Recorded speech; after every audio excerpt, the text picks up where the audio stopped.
In this section of the lesson, you will learn how to operate the pressurization system in standby and manual modes. The flight scenario from Denver to San Francisco is still in effect. Standby mode pressurization may be used if auto mode is not available. In standby mode, the airplane altitude is sensed electronically from the air data. Barometric corrections come from the first officer's altimeter. To set standby mode pressurization, position the cabin rate knob at the index.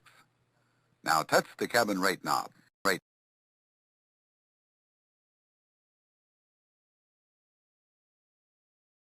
Set the cabin altitude indicator to 200 feet below the takeoff elevation. Now touch the cabin altitude knob.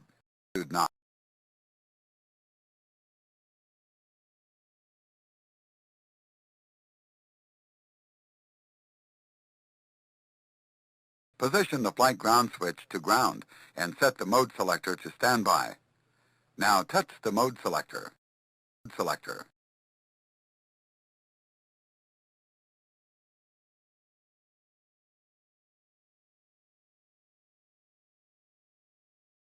During taxi-out, set the flight ground switch to flight, driving the cabin pressure to the altitude set in the cabin altitude indicator.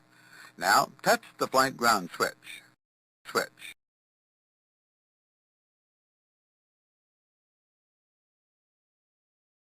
Positioning the flight ground switch to flight pressurizes the cabin prior to takeoff. During climb, set the cabin altitude, as described earlier, by comparing the cabin cruise altitude on the pressure schedule placard with the destination elevation, minus 200 feet. Set the cabin altitude indicator to the higher altitude. Now touch the cabin altitude knobs.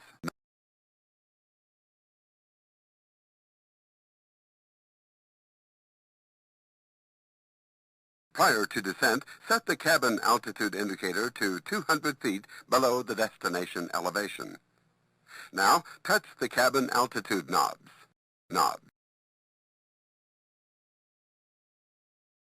This allows the cabin to pressurize during descent.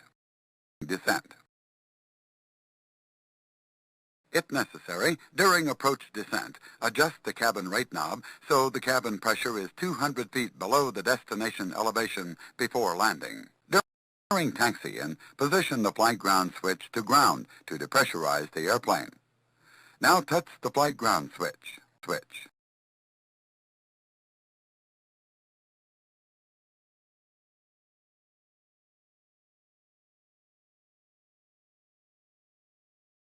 In the event of auto failure in flight, the pressurization controller automatically trips to standby mode. On the pressurization panel, the standby and auto fail lights come on. In addition, on the glare shield, the air conditioning annunciator and master caution lights come on. After an auto fail transfer to standby mode, altitude changes must be set in the cabin altitude indicator for proper pressurization.